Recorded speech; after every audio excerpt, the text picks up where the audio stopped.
Hello, and welcome to this live edition of the Purple Journal podcast. I am your host, Joe Johnson, owner of purplePTSD.com and VikingsTerritory.com. I am here, as always, with Mr. Joe Oberly, who is a writer for Purple PTSD, Vikings Territory, and the Sports Post, and apparently is still befriending Packers fans somehow. Does my voice sound better live? We'll talk about it later. Okay. I gotta let you down softly. I don't want it to go viral. Speaking of going viral, Luke Braun's here, in that he has a virus. He writes Probably. Ringworm, at least. He writes for Purple PTSD. I'm going to Green Bay this time, so I'll definitely come back with one. You are. You don't drink the water. It's a hostile nation.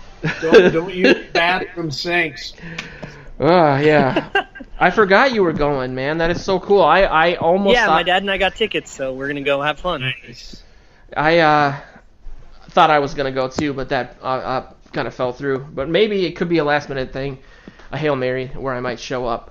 Luke writes for Purple PTSD and Vikings Territory. He also is the co-host of the Pocket Protectors podcast. So I know we actually, for people listening live and even on the podcast, we typically record Wednesday nights, and then everything goes live either then or Thursday morning. So we're off a day, and I'm only saying that because we want to kind of go get through some of the 49ers news a little bit quicker than we otherwise would have, just because it's kind of old news at this point. So I do want to get... We're on to Green Bay. No more questions on 49ers. There you go. That's my Zimmer impression. That's pretty good. You just got to cover one eye and fire Norv Turner. But yeah, I just wanted your guys' like, you know, a lot of people that I see are like, what'd you think of the game? You know, and my response is like, ugh, you know, I don't know. I talked to Joel about this a little bit, plug on our show, Morning Joe's, which is on every Tuesday and Friday morning at 9:30. So I wanted to start out with Luke's impressions of the game to see kind of if we're on the same page or not. The biggest impression I have is that the whole game was defined by pressure. Really on both sides of the ball. You know, Kirk Cousins was kept reasonably clean and was able to produce pretty well. And on the other hand, all of the key moments on defense, you know, the missed opportunities, I guess you would call it, for San Francisco, almost all of them had Jimmy Garoppolo unable to step into a throw or playing super rattled because of pressure. So, you know, and Danielle Hunter and Sheldon Richardson come out as the headliners because they combined for 15 pressures, which is obscene.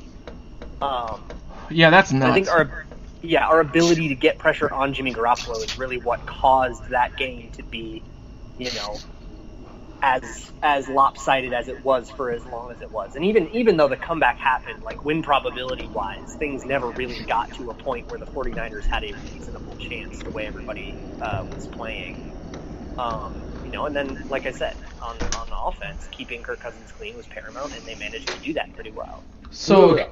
Luke, excuse me just a second. What defines pressures? I mean, is there some kind of, you know, definition of it that really says this is a pressure, this isn't? And I'm just curious because you know, 15 is obviously a high number. So yeah, so I'm citing Pro Football Focus, our sponsor. I know Next Gen Stats has a different definition, but PFF they define it as if a defender causes the quarterback to either rush the throw or move off the spot he had hit, because they know that most quarterbacks have a mark they're supposed to hit on all plays. Mm-hmm. Even in an offense like the John DeFilippo one, where you kind of have moving pockets, there's a spot that you're supposed to hit, and once you're there, you're supposed to be able to either you know, step into your throw and kind of climb your way up the pocket, or just stand there and survey the field. And once you've been forced to move, roll out, you know, plays like I think there was a really high-profile overthrow from one of the preseason games that Kirk Cousins missed.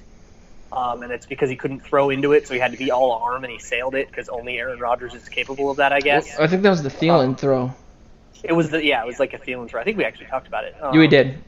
And really quickly, so I think kind of isn't that constitutes the pressure too? Didn't Jimmy So G do that for that touchdown too? Though wasn't he kind of they on TV at least they called it an all arm throw.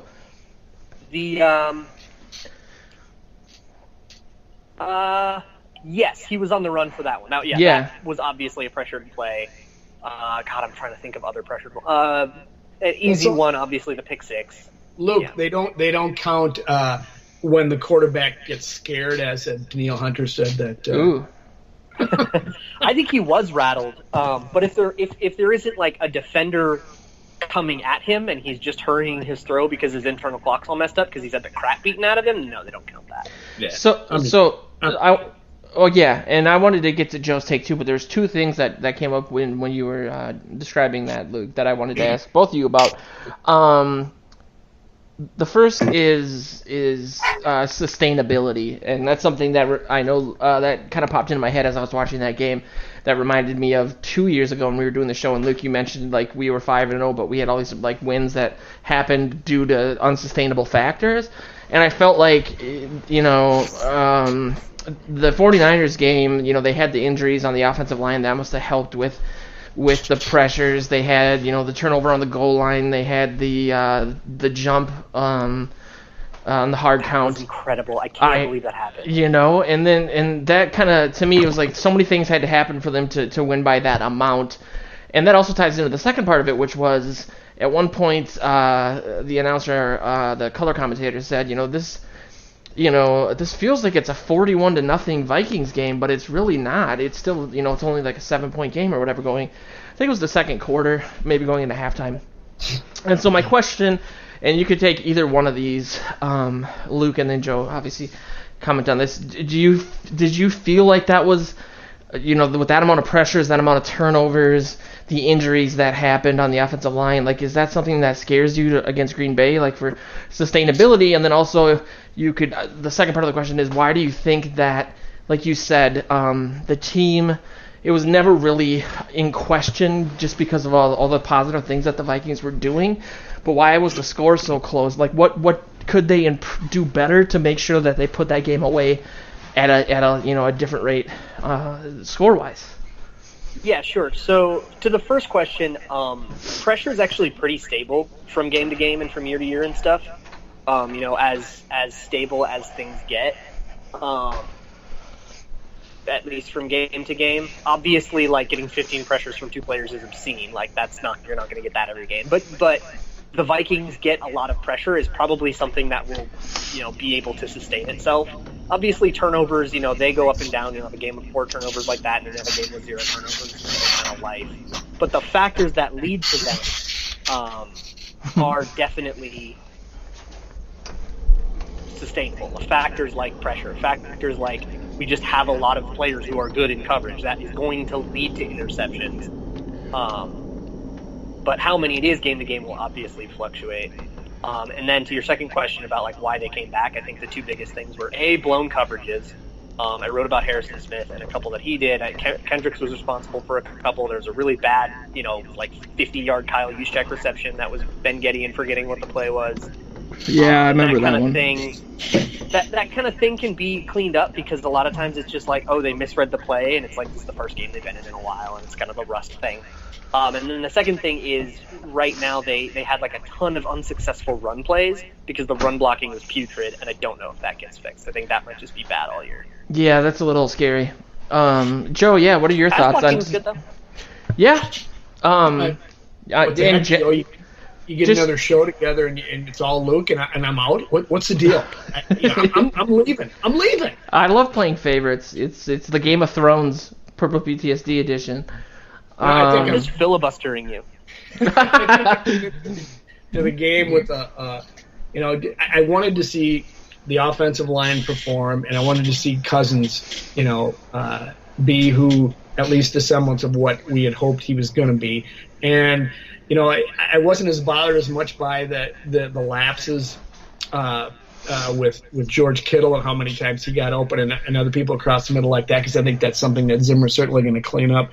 Every week a good coach is going to look at film and see where he can exploit you, and they saw something there, and there were some issues there, but I'm sure they'll get that figured out. But I was pleased with the protection that the offensive line gave Cousins, and I liked his touch, his accuracy, and his command out there. If he, like I said in my game wrap, that if he gets these numbers in a losing effort, then you're kind of bummed and saying, why didn't the quarterback do more? But in a game like this where they didn't need him to do that to win, I thought it was a nice opening line, an opening stat line for a guy who's just come in with a new offensive coordinator, new team, new personnel, new offense. So I'm kind of bullish. I think these things are going to get better. I mean, you got a new offensive or a new center, and basically the line was together for the first time in a game. Yeah.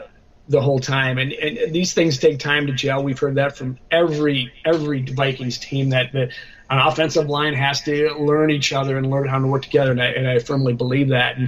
And so these things are going to improve. It's tough that you got to come out this week and better be on your P's and Q's for a tough NFC opponent. But I was pleased by what I saw. And it was a good start. It's not great, but it's good, and I'm happy going forward. You mentioned Kirk Cousins' stat line did not hit the over we set for him. Yeah. Thanks for bringing that up so early in the broadcast. I figure we should do it before we move on to Green Bay. And I think I was right about Dalvin Cook. I couldn't remember if it was total yards or rushing yards. You guys think, you don't know, okay? It was rush yards, and yes, you were right. Hey, I did it. Show's over. That's all I wanted from this. They had 2 drives down there. They had that one drive where the Vikings were trying to ice the game, and they threw 2 passes and only let a minute tick off the clock from 8 to 7 minutes.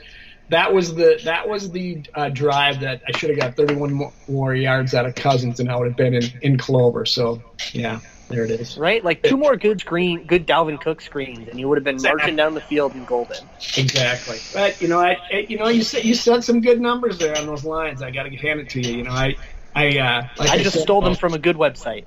Okay, that works too. And I just got to get first choice this time, since I'm the only one that didn't. My prediction didn't come through, but whatever. But anyway, yes, you're right.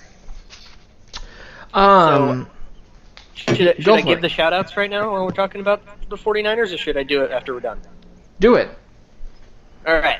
So people who tweeted, and if you tweeted and picked every single one of these, I gave you the first one, whatever you picked on Kirk Cousins. Otherwise, here's who is right. So on the Kirk Cousins, nobody picked a loss, by the way. So good job, everyone. And on the Kirk Cousins under, the line was 274.5. He got like 244, so almost.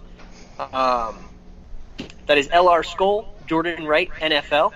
On the Dalvin under, Joe Johnson, you were there. I did it. The only one on that, but you did it because it was rush yards, not receiving yards. He only got like 40 rush yards. And a bunch of people took the Treadwell over with me. JViking5, W_Simps, and my mom. let me just say at this point, that bar was, it's Treadwell, so it's probably not true, but that was so low. God. For Treadwell? And he barely got it. It was 1 catch for 15.5. He got 2 for 18. Oh my goodness. The only reason I picked that is because it was exactly his rookie year total. I found. No, it was great. It was great, and I, looking at them at the outset, that's the one you grab, because after what you've seen of him in camp and OTAs, this guy was Cousins' favorite guy, and you think he had to get 2 passes. You think he had to get at least 20 yards and 2 passes. Oh my goodness, what's going on with this dude? That's about third wide receiver numbers.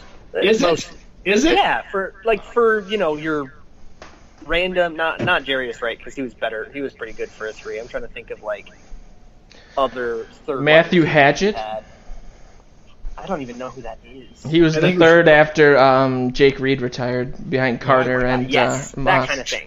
When you've got go look at third receivers for Cousins when he was in Washington and see if that's that's just something. I look. He ranked like 70 something in yards over the course of the week, which if you do the math, that's like the third round. So who wins the gnome? Do we have to pick somebody? I'm about to run that randomizer With your mom in like LR 10 Skull. slots? Yeah. It's LR Skull. Congratulations. Oh, you didn't know. you did it, man. DM LR Skull, if you're listening, DM at purplePTSD, and Joe will get you set up. And as It also a makes me- holder of one of those gnomes, they are awesome. You're gonna love it.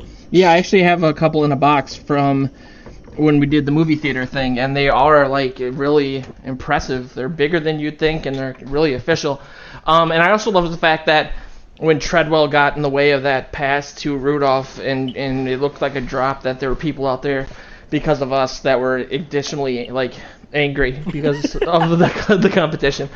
That makes me Eric Thompson broke that very down. happy. He has a really interesting theory on that. That Treadwell literally ran the wrong Yeah. route, and that pass was supposed to go to Rudolph, and Treadwell totally wasn't supposed to Do you- be there. I was going to which is ask why Rudy you. was so mad. I was going to They ask were you. chirping a little bit afterwards. I think that's what. I think Eric's right. Yeah, Ugh. makes sense to me. Yeah, you have to feel like Cousins' stats are going to eventually creep back up to his normal, which is about 10% more completions than he had. I think he had like 55% completions. So I'm not really, he made some throws that I think you definitely say, okay, this is why you paid him the big money. The pass to Diggs was one of the most beautiful passes I've seen from a Vikings quarterback, just because we've had such a struggle. But I wanted you guys' takes on the amount of how they used Dalvin Cook. I think he was out there for he was the focal point of the first 4 plays, maybe. And so, we talked last week about maybe him being on a pitch count. He only had 2 runs for 0 yards during the preseason. I think he ended up with 16 runs and 5 or 6 receptions. They surprised people. They kind of blew that notion out of the water because first 4 plays were to him, and the first one was designed for him, and one of them wasn't checked down I think later, but he had the ball in his hands quite a bit. And even though Latavius Murray was running really hard and looked really good on the opportunities that he had, he didn't get much of a chance, and it was all Dalvin. Totally. Were you surprised by that then, Joe, or? I mean, encouraged or maybe discouraged by the 2.5 yards per carry number? Well, I'm past the idea that he's injured, because certainly Dalvin is. I mean, he winces every time someone asks him about his knee, and it did happen this week after the game. And they asked him how he took the hits, and he doesn't want to think about it anymore. He says my knee's fine, and I believe him. I was a little disappointed in the line that didn't give them, either one of the backs, a little bit more room to run. And Latavius is a little bit bigger guy. He busted through on some on his own and picked up some yards that way. So I guess I was surprised. I thought it would be a little more balanced, not even Steven, but just a little bit more than it was.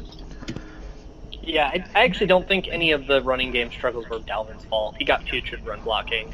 He was hit on average behind the line of scrimmage, which is really just unacceptably bad. And he actually managed, between the running and passing game, he managed to force 10 missed tackles, which is super, super insanely good. Yeah, we'd be watching that run on his fumble. If he hadn't fumbled, we'd be watching that highlight, again and again and again and again. Yeah, I mean, that was beast mode level. That was insane. I was going to say that AP, reminiscent of AP. And I would posit that has a better chance of repeating itself than fumbling has of repeating itself, which is very good. I think in the pass game he was super electric. He was targeted 7 times, and I think he caught 6 of them. And on multiple occasions, it was Dalvin catches a pass, forces a missed tackle, and then rattles off 6 more yards, and then suddenly it's 2nd and 2. That happened a bunch of times, and that's really, really important. And I'm really glad that kind of thing is probably going to happen more as games go on here. And when you say he had 10, he forced 10 missed tackles, was that all in the run game, or is that some of that in the pass game too? 5 in the run, 5 in the pass. Okay, so that's still pretty good. I mean, with 16, it's incredible. That's like 1/3. But you mentioned, Luke, that you think that that's kind of going to be the status quo for the offensive line in regards to run blocking. I mean, how do you foresee... We know that all these guys are bad run blockers. So what are they going to do about that? Are they going to... I mean, because obviously it would have come in handy later in the game for them to pick up, to move the sticks just with the running game, and if that's not the case, they're going to be throwing it more, and then, there's incompletions and the clock stops. Bring back what that happened? Elfline. Yeah, part of it's bring back Pat Elfline, though Tom Compton might have been our best run blocking line. That's what I heard, yeah. Yeah, I mean, he got a really good PFF grade, which I don't entirely agree with. I think he made some other mistakes that were just like covered up by things that PFF doesn't detract you for. Like, he messed up, but he was in a double team, so it was fine. And Brett Jones needs to get better at climbing to the second level. He might be better at guard. Elfline might actually play at guard, and they might keep Brett Jones at center. That would be really interesting. That was something that Left guard? Mike Zimmer said a quote that was like worded in a way that could be interpreted that way, or it could be interpreted as, we don't know if Pat Elfline's ready yet. He was like, we don't know if he'll start at center, and we don't know what that means. So that'll be interesting to see. He's been limited this week, and Brett Jones is still taking the center snaps with Kirk Cousins, which leads me to believe that they're going to give it one more week. I'm with you. But yeah, I think there's a chemistry element to it, and I think it's also just a thing that's not really that hard to deal with. Like, the run blocking is just going to be bad this year. That's life. That's okay. It's better than the pass blocking being bad. The pass blocking will probably be I think that was probably better than the average will be once the season is over, but I think the pass blocking will still be very much fine. Maybe when they get set together and start working together, their run blocking improves. God, I hope so, because they've got two decent running backs in the stable, and got to get some holes open, because that's the only way you're going to be able to, if they all they can do is pass block, and they got to pass more, and the defense sells out on the pass and on the run, and I think getting Elfline back in will definitely help, and they start gelling with the either Compton or Brett Jones on the left, and Remmers on the right. No, they'll be all right. I'm hopeful anyway. And Latavius Murray actually got reasonable run blocking, which has nothing to do with either player. It's just like a factor of luck. It just happened to be that the plays that the run blocking was better were the ones that Latavius Murray was in. So that is a glimmer of hope. They've got it in them. I wonder if, as the season progresses, if that defensive coordinators will notice that whenever Murray's out there, he's going to get the ball. You know what I mean? I don't know if that's true. I'm Murray's just a really good pass protector. I'm just throwing that out there. You could definitely pass with him in there. Yeah, I wonder how they used him. If he was he only out there for third downs? I guess I should have paid more attention to that. I have no idea. I'm just interested to see how they'll use them, I guess. Another thing that we talked about over the course of the offseason with Kirk Cousins was his ability to distribute the ball to basically every single person that's in the stadium. And he had, I think, 7 receivers, right, Joe? I think that he was hit the whole tight end group. Yeah, and he would have had 8 if not for C.J. Ham dropping that pass. Right. I just wanted your guys' thoughts on that, Joe. Obviously, is that something that you see continuing as the season goes on?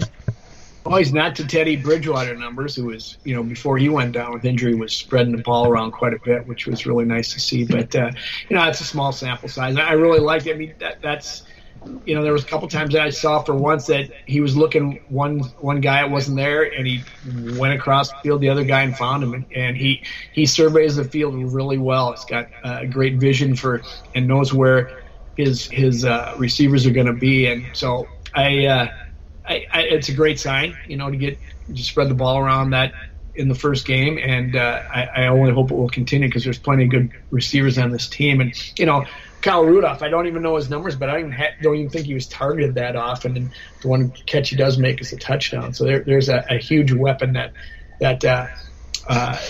may have gone underutilized, and Cousins is known to throw to his tight end. So yeah, that's a great sign. I love to see it.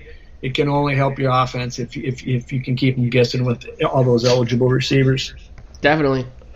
it might bother some fantasy owners a little bit, but it'll be kind of a pick your poison thing this season. Probably the most we've seen, maybe since 98, 2009.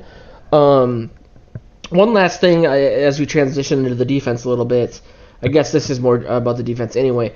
That was kind of a big talker that I didn't have on the agenda, but I saw in my notes that I wanted to get your guys' thoughts on. Starting with Luke, people asked him about, I asked Zimmer about, going against Shanahan, and I thought that it was interesting, or at least a good sign that, coming against Zimmer getting outclassed by Peterson in the NFC Championship game, that, at least in Zimmer's terms, it was a draw, I think is what he said. With the Vikings winning, you gotta kind of think that the Vikings defense, with the 4 turnovers and everything, that it was more than just a draw, and that Zimmer's just being nice. But from that standpoint, from a game planning standpoint, you'd have to, I guess, say that, isn't it kind of the case that the Zimmer gets the trophy on that one?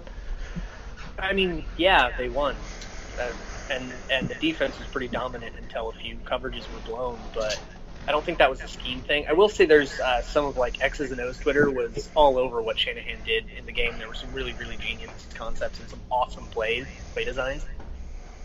But ultimately, those were disrupted by failures along their beat-up offensive line. And the best 49ers plays were really, not due to Vikings players getting beat or Vikings players getting schemed, but Vikings players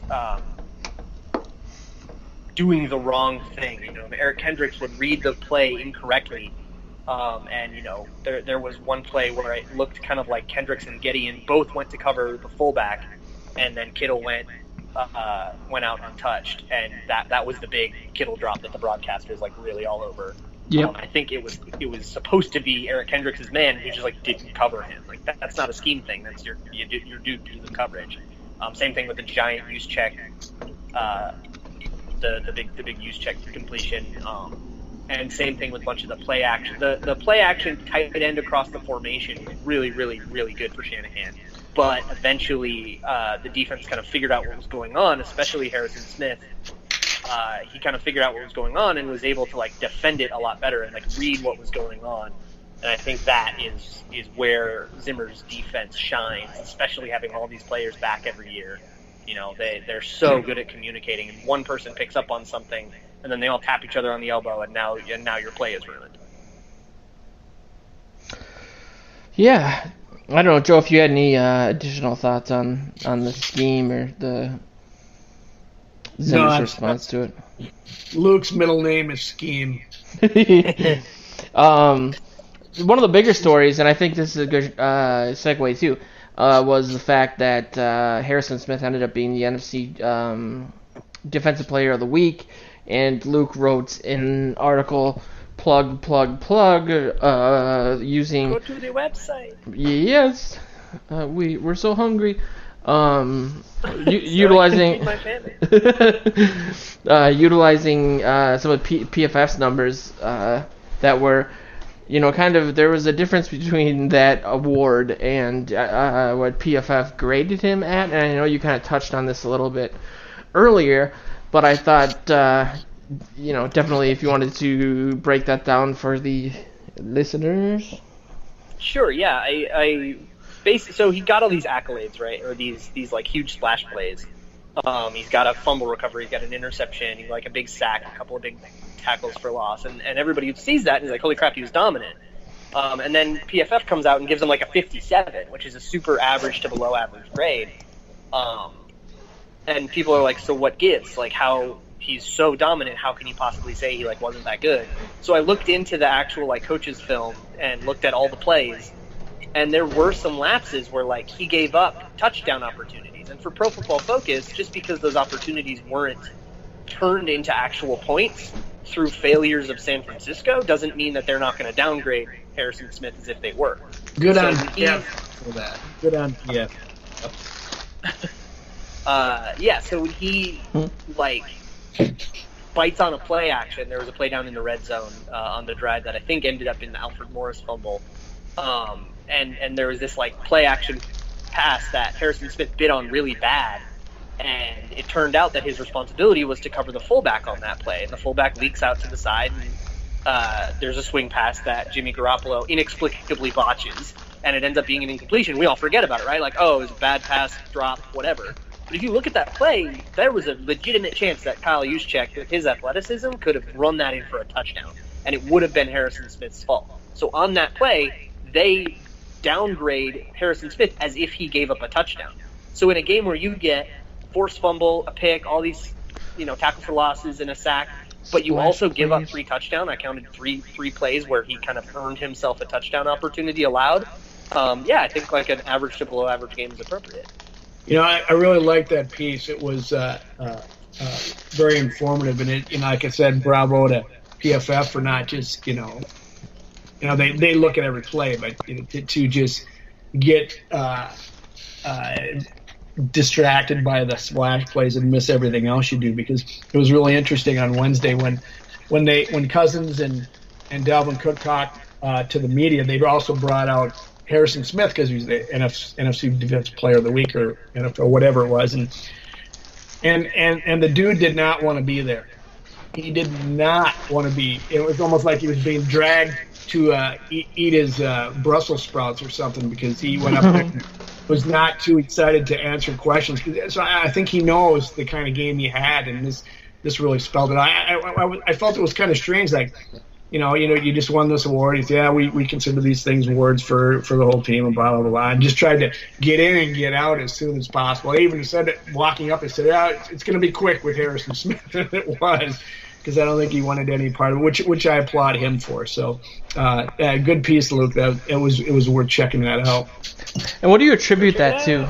Is that just Shanahan's scheme was so good that he, like, biting on that fullback, that's just something, you just look at Harrison Smith as this guy that people consider to be, the best defender on the team, arguably, or, the most perfect player on the team, or top, 2 safety in the league. Was that a scheme thing, or where does that come from?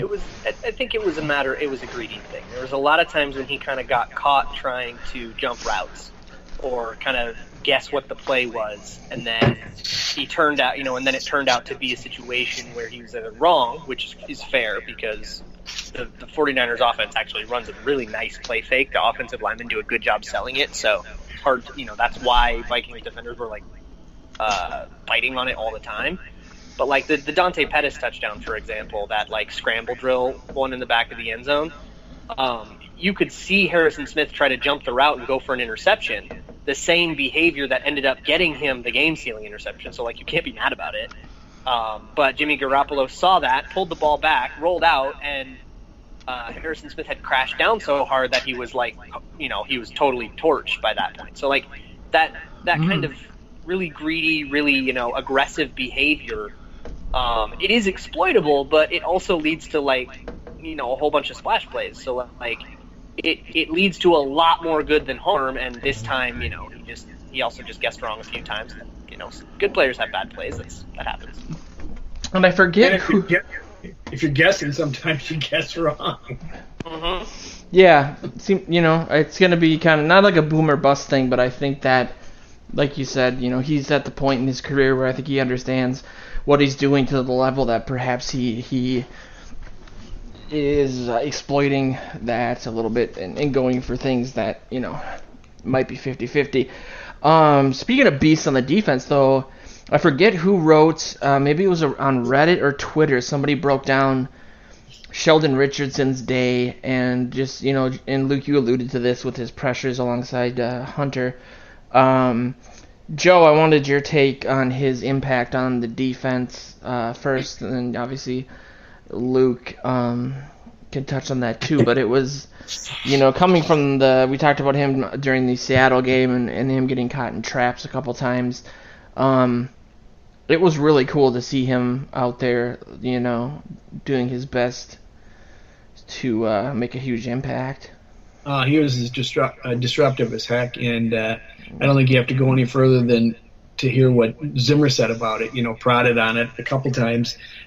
He just said, yeah, well, now it's on tape. I've seen him play like that. I hope I get that every week. So that's kind of that's a backhanded compliment. He was saying how great he was, and then, after that he says, I want to see that, every week. And Yep. I was having a discussion before the game with a couple other beat writers, and we were talking about Sheldon Richardson, and they were saying how they thought he was a renta 3-tech, and that he'd be gone at, because it's only a 1-year contract. And I said, God, a beast like that, I don't know. I think there's something there, and it was really nice to see him come out and play. Now, if this is a guy that is not, is not a grinder who's going to get in there and give it, every game and every down he's in there, that is a problem. But man, if you got that happening with Linval Joseph next to him, Everson Griffin said it makes it so much easier for us. These guys are the first guy to the quarterback, and they can chase them out and to the ends and make their job a heck of a lot easier. It was a huge performance for this team, and I hope it's just the beginning of things to come, like Zimmer is. Yeah, I think if you thought Sheldon Richardson would be like a non-factor, you were looking at the wrong things, because there was a mountain of evidence telling us that Sheldon Richardson was very good and that Seattle was dumb for dumping him. If you didn't see that coming, you were looking at the wrong That's what I told them. I talked to him a couple times at camp, and I said, I don't know about this guy, but there's a little nasty behind those eyes, and he used to play for the Legion of Boom, where it was probably one trying to outbeast the other one, and so he's got it in him. I mean, there was one time I wrote the story about him where it was just they were doing the red zone practice at practice. Yeah, and they called the timeout. Zimmer called the timeout because something was messed up, and he was raising his hands. What are you doing? What are you doing? And I asked him about it after. He goes, oh man, we were going to mess him up. We had a great play called on these guys. So he's just I just said, whoa, this guy there's something behind this guy. He loves football on some level, and he likes, look at his quote today yesterday when they asked him about Rodgers. Are you going to lay back? Well, it's just football. If you don't think it's violent, then go to church. God, That was so good. You gotta love that. And Luke, I know I remember talking to him at camp, and he just came off like he was ready to kill someone. He was ready to be violent at someone. And having watched some of the tape, like Luke, what did you see from San Francisco's offensive line in regards to who do they block on that defensive line? Like, do they double Linval, and then do they have a tight end or a fullback back there to chip? I mean, it's such a horrible situation to figure out for opposing teams. I didn't pay much attention actually to what they were doing protection-wise, but I know that they were dealing with a really, really bad situation. I mean, they suffered they lost 2 right guards, and somebody else got dinged up too. It was and I think they put that first-round rookie guy at a position he never played before. Right. So they picked Mike McGlinchey, I think 8th overall, and he was playing at right tackle, and Daniil Hunter was kicking the crap out of him because he's a rookie. And then they moved him to right guard, where he could promptly get the crap kicked out of him by Sheldon Richardson, and at a position he's not used to because they literally ran out of right guards. So that just kind of stinks. But that's part of why they probably won't be able to do that in every game. That was obscene. Yeah. But I do think in the upcoming game, to segue, Sheldon Richardson versus Justin McCrary, who's one of their guards, is going to be a really interesting matchup. And looking at Packers media, they're very, very, very afraid of it. They're gonna have to keep in somebody to help up the middle.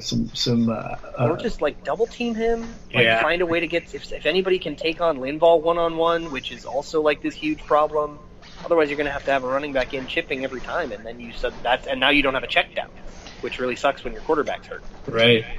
Before we talk to Green Bay, the last thing I just wanted to ask you guys was your thoughts on how Hughes played, or as those in the know call him, Thomas. Obviously, he had to step in big time when Trey Waynes went down, and there was a scary moment too with Xavier Rhodes getting completely just jacked, helmet to helmet.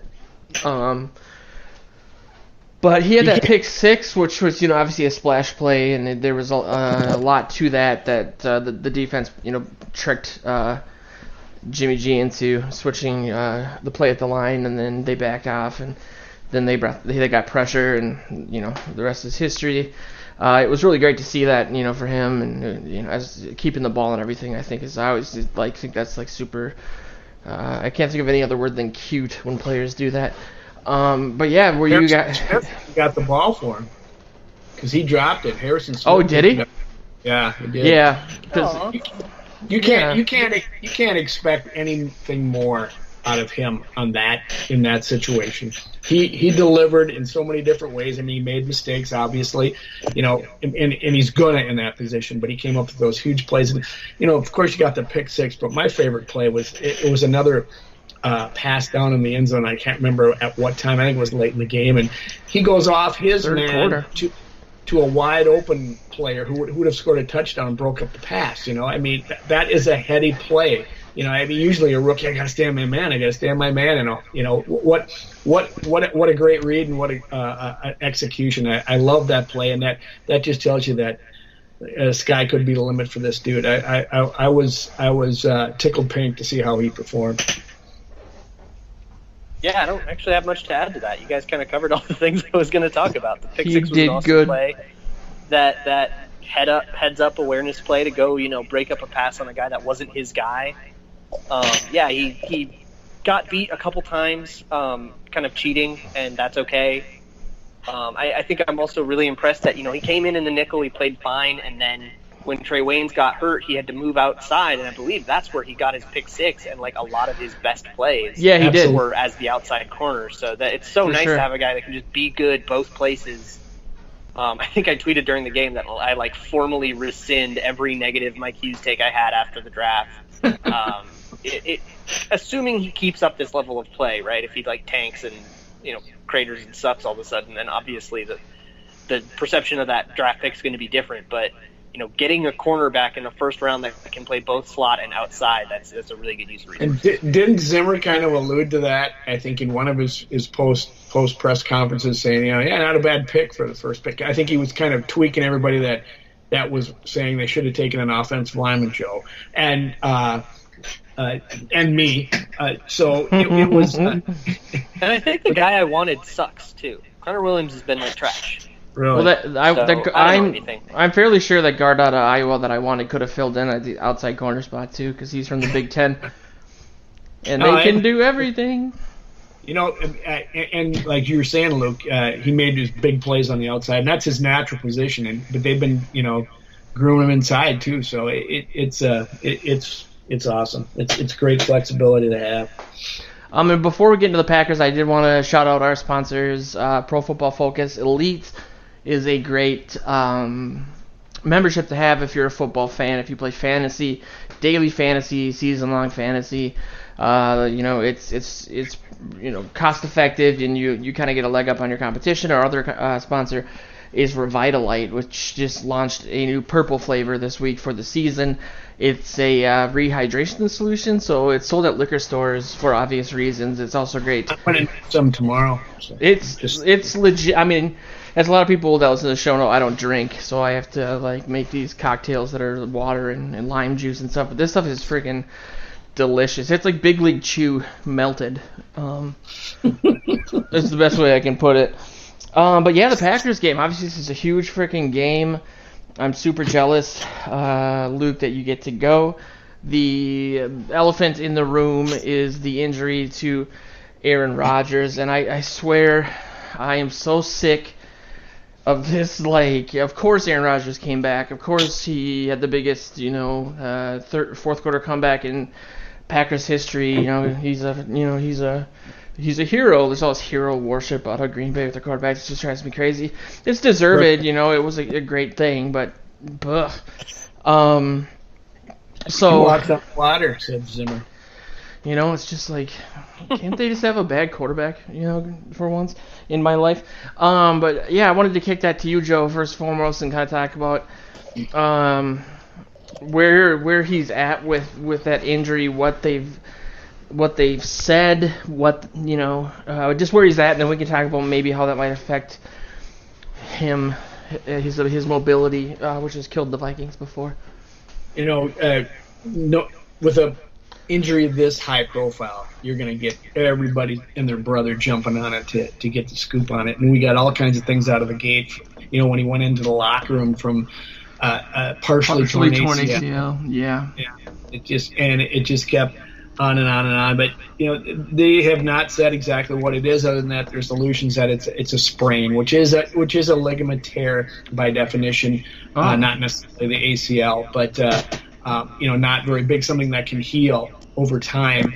But so there's been speculation that's an MCL tear or partial tear or whatever. And if it's an ACL tear or partial tear, they do not put him back out on the field, because then it is going to be a full ACL tear. That's just the way it works. But so he didn't practice yesterday, or I should say Wednesday, didn't practice Thursday. The big days tomorrow, usually a player's got to be able to get out there and practice if they're going to dress on Friday. They have to give him a designation on the injury report, if he's out or doubtful or questionable what it is. But he can still show up and play on Saturday, and I fully expect, certainly after talking to the Vikings, that that's exactly what they're preparing for. That's what's going to happen. He's going to try to get out there, and he wants to be there. So it sounds, if it's a sprain, you can deal with that. If it's not like a high ankle sprain where it's very difficult to deal with, and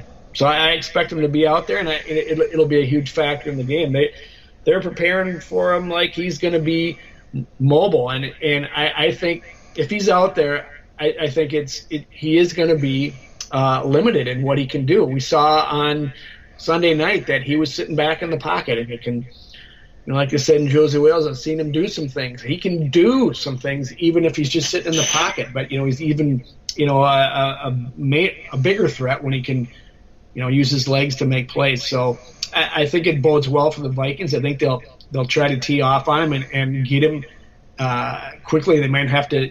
If he can't move, you don't have to put a spy on him, and so it's going to be it's a huge factor in the game. And they say we're going to know more about it tomorrow, Friday. So we'll does a partial tear require surgery then? It's a sprain. Yeah. Okay. Yeah. Because that's what a sprain is, a small tear, like a tear of a certain. Once it gets below a certain threshold, it is called a sprain instead of a tear. Okay. Dr. David Chow is at ProFootballDoc on Twitter. Is a great follow. He's a sports doctor that is really, really experienced and will chime in on these things. And he saw the brace on Aaron Rodgers' knee and recognized it as that's the one we use for MCL sprains. So that's why I think that's what it is, because I kind of trust his analysis of this kind of stuff. But yeah, like you said, Joe, it changes the way you play defensive line. If you're an edge rusher and you're up against a guy like Aaron Rodgers or like Russell Wilson, you'll play contain, and that means that you stick your hand out onto the offensive line, you kind of keep him at a distance, but you don't try to rush past him. You just keep him at a distance, and then if the quarterback scrambles your way, you're ready to kind of take him down. And if he's not mobile because he can't, he's dragging his leg around like he was in that game, then you can rush a lot more aggressively, and you can, really try to beat the tackles. Our defensive linemen, especially Hunter and Griffin, are specifically good against the Packers. The Packers tackles have their worst game against the Vikings often. So that goes back to Jared Allen's days too. Yeah, and he used to get half his knows sacks. how to beat them. And I did a thread about this in the offseason too. It's the way the Packers play defensive or play offensive line, the hand technique that they use. Mike Zimmer has it figured out. He knows exactly what to coach his defensive linemen to do, and all you need to do is be a strong defensive lineman. And guess what? We have a bunch of those. So it just will work if we can tee off on him. That's really, really. If I do not envy the Packers' offensive staff right now. It's Which really is a tough situation to be in. And Luke, this is exactly like we've talked about in the past. why Zimmer never wants to talk about injuries, and that's why the Packers aren't. They don't want, to know that what it is, and makes the preparation easier for the Vikings. They want them to be thinking Rodgers is fine. He's going to be out there, so you better prepare for that. You better, be looking for him to get outside the tackles, or I should say, get outside the pocket and do something. So this is why you get nothing, and that's why Zimmer is so militant about the talking about injuries. Yeah, with Kaiser too. If it is Kaiser, like there's things that he does that he's bad at that you can exploit. But if you spent the whole week preparing for Rodgers, who isn't bad at those things, then you haven't practiced the techniques that you would use to exploit Kaiser. Exactly. So, Luke, what do you think are the keys to the Vikings winning this game specifically? You look at the Packers having a young defense, or having Jimmy Graham, who I think only had 8 yards in the first game. And obviously it was a weird game, but a lot of people were kind of worried about the ability to cover him. Just in general, and then kick it over to Joe. Like, what do you think this game's going to come down to for the Vikings to win it? Yeah, so I think the edge rushing thing I just talked about is a huge key, whether or not they play. If they have to play contain, don't lose contain, because once you've lost contain on Aaron Rodgers, you've lost the play. He's going to scramble around, he's going to buy time, and he's going to find somebody to get open, because guys can't cover forever. I think forcing Blake Martinez to miss tackles. Blake Martinez is a really, really, really good run defender in terms of getting, reading the play, shooting up gaps, and getting there. But he's missed more tackles than you wish he would if you're a Packers fan. So forcing that is going to be, how many times you can force that to happen is going to kind of create a lot of leverage in the run game, and maybe make the run game more successful than it was last week. Good thing Dalvin Cook's good at that. And then I think on the offensive line, just making sure that you don't leave guys like Tom Compton on an island with Mike Daniel or Muhammad Wilkerson. Making sure that their premier pass rushers are handled. I think they've got a really young secondary, and even though Jair Alexander and Josh Jackson are really promising young players, they're still in their second ever NFL game, and so a veteran wideouts like Diggs and Thielen can exploit that right now in week 2 in their first year. Yeah, I wanted to plug real quick too. I want to plug Joe's preview article too. It's on both sites if you want to check out. He has a preview for every game, so I wanted to make sure people knew that as well. No, I offensively, there is. I don't see a problem with the Vikings putting up some points on this defense. Just talking about those 2 young rookie cornerbacks, that should be something that a quarterback should be licking his chops. And I mean, the players played 70 and 66% of the snaps last week defensively, so they are in there a lot, and they're young. And like Kirk Cousins was talking about it, because they're rookies, but rookies can play well. He brought up Marshawn Lattimore from last year from the Saints, but he says he'll look at techniques and things they do, and that you can exploit and try to do so. And I think they will. I think they'll certainly score some points. Defensively, I didn't see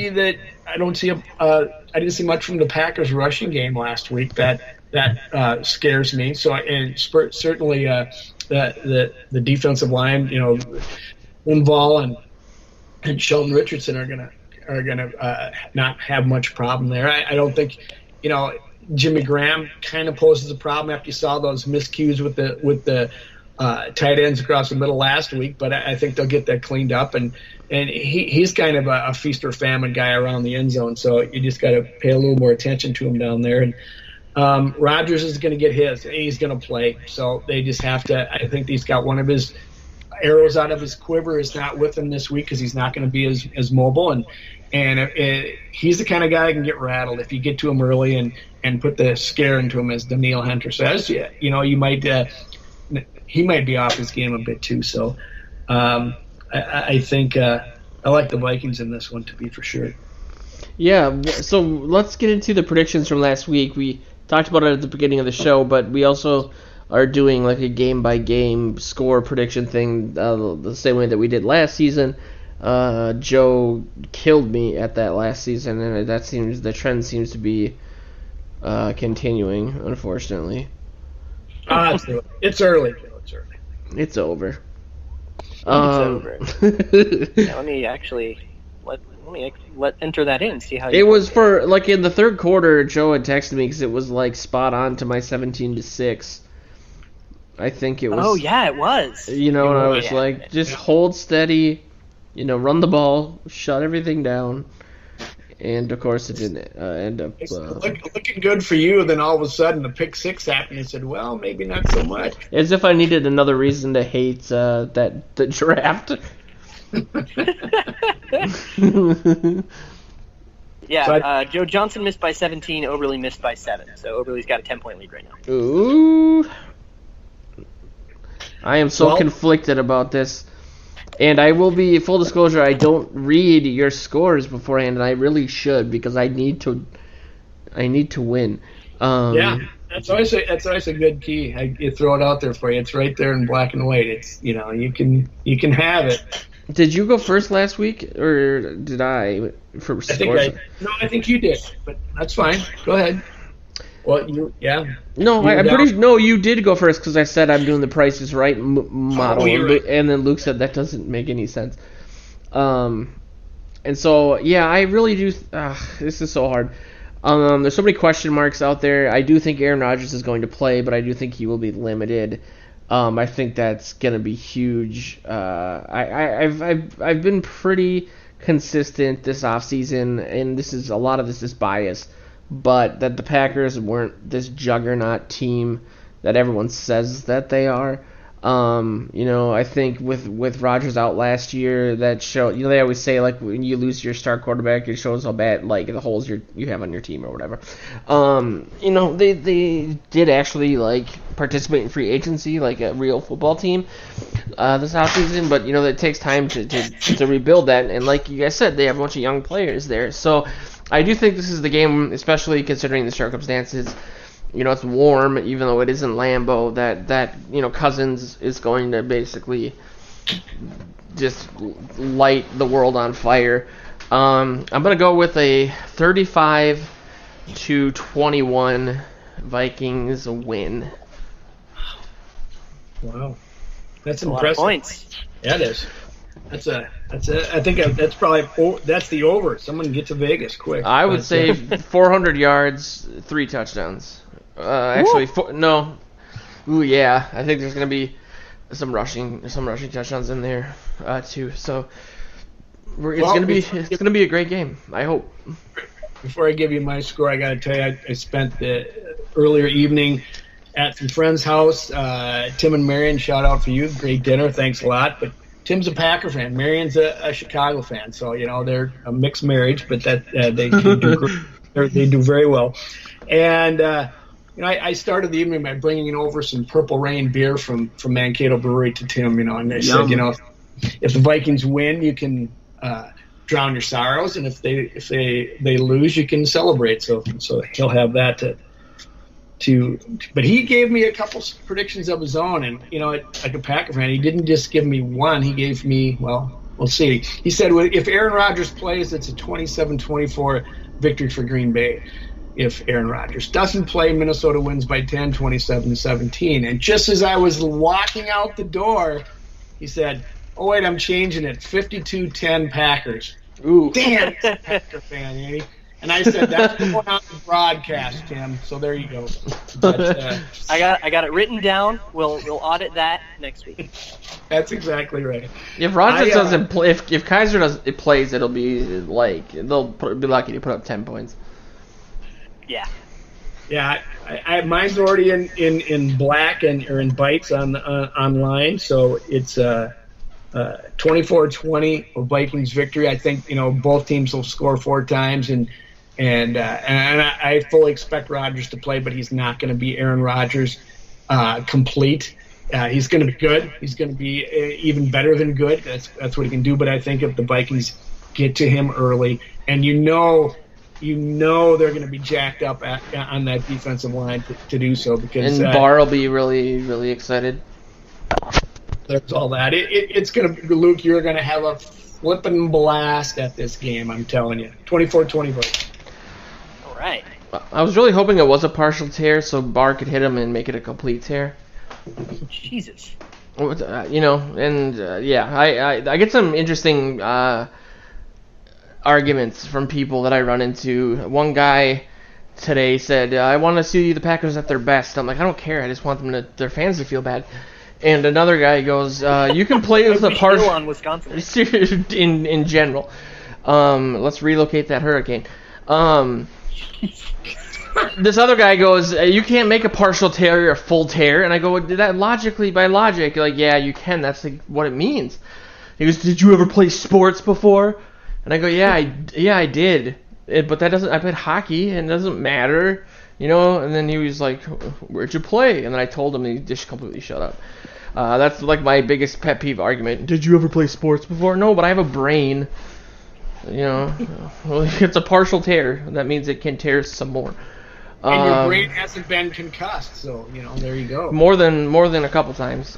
I had a few, but I'm hanging in there. All right, so we're doing Over-under. the same over-under game. If you are right about one of these over-unders, please God, just pick one of them. And you pick the game right, you get a shout out on the show, and you get entered into a drawing for a gnome. Yeah, Joe, or was that? Yeah, just let's keep doing it, man. It's all fun. right. So there's a gnome on the line, and I only did 3 over-unders this time because there were a couple last week that nobody picked, so I figured 3 simplify. That's probably better. I did text them to you. I don't know if you guys saw I it. texted to you early in the I show, did. so you could mull it over. The fix is in. I didn't see it. The fix is in. Well, you can feel free to. There's one I want so Oh bad. no, you want to go first because you're the only one that didn't get it. Okay, so I got Kirk it. Cousins, his line is really similar to last week's, 271.5 yards and a touchdown and a half. So if he gets 272 and 2 touchdowns, you win. Anything less, you lose. Adam Thielen is the second one, 5.5 catches, 72.5 yards, which would be a really nice PPR day. And the third one, I wanted to throw in a weird one, which was I threw in Aaron Rodgers, 0.5 turnovers. So if Aaron Rodgers turns the ball over in any capacity next week, you win. If not, you lose. But he has to play to turn the ball over. So yeah, that one was kind of interesting. That is more interesting now that you described it that way. Well, now since I go first, right? Yep, I do go it. First. Okay, loser serves. I'm a Mankato born and bred lad, so I got to go with the Mankato transplant, Adam Thielen. I'm going the over on the 5.5 catches, 72.5 yards. That defense will not be able to shut him down. How many catches did he have? 6. 6? Yeah, okay. 102 For yards. 102. Yeah, nice game. Who goes next? Me? Go for it. I'll take Aaron Rodgers at 0.5 turnovers. Actually, Over? Actually, well, I have to. You want him at 0.5 turnovers? He's going to get a half a turnover? He's working with Tom Brady's guy. They're deflating the ball to half the weight. Any Aaron Rodgers turnover would be hitting the over.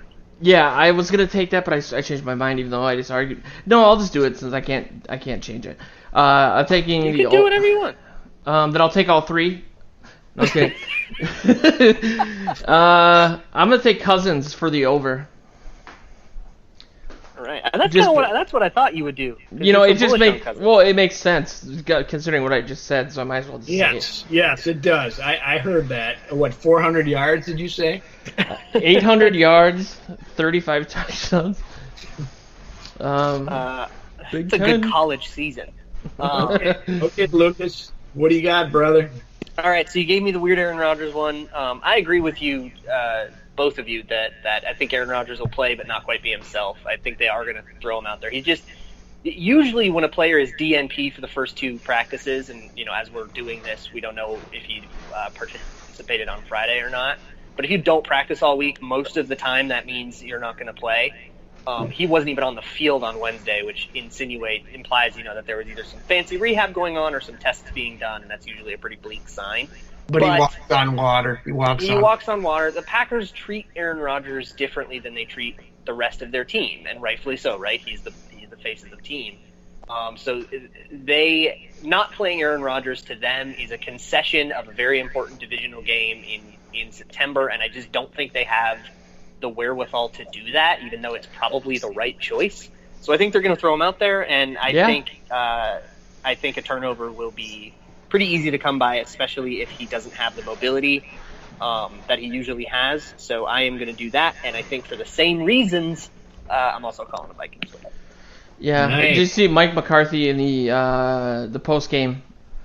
He was giving a speech to the team, and it was like, remember, we have to take care of the division as our first goal. Like they have, these Super Bowl aspirations, which bothered me. But yeah, you're right. I think just based on like him saying that, like they really obviously can't, like you said, concede this game by putting out what would be the Josh Freeman of the Green Bay Packers, which I would not this be early. so happy about. So please tweet at purplePTSD or tweet at me at LukeBraunNFL. I'll put a tweet out with these so you can mull them over. Yeah. Please God, only pick one of them. I don't need you to pick all three, but I do need you to pick the game. So pick which over-under you're going to take and the actual result of the game.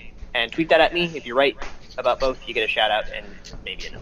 The Snows they're awesome. It's so awesome I won't even put it in my garden. Where my wife said, "Well, that's a gnome that goes in the garden." I said, "Nope, goes on the man." Yeah, or you can sleep with it like I do. Yeah, they're amazing, and it is really cool that people actually participated last week since it was kind of a. We weren't sure whether or not people were gonna either hear it or go on board. So I want to thank people for participating. We love stuff like that. Speaking of participation, we are, as I've alluded to, doing kind of an online radio station. Part of that is a show that me and Joe are doing Tuesdays and Friday mornings. That's called Morning Joe's. That'll be on tomorrow, obviously, at 9:30. I wanted to thank everyone that listened to that. We had a great response. I was really, really excited by what the numbers showed us. 12 Monkeys coming back. 12 Monkeys. I was just gonna say, I love that movie. I was gonna say, and two, Luke might do Infinite Monkeys again, which is an amazing podcast as well. So keep an eye out for that.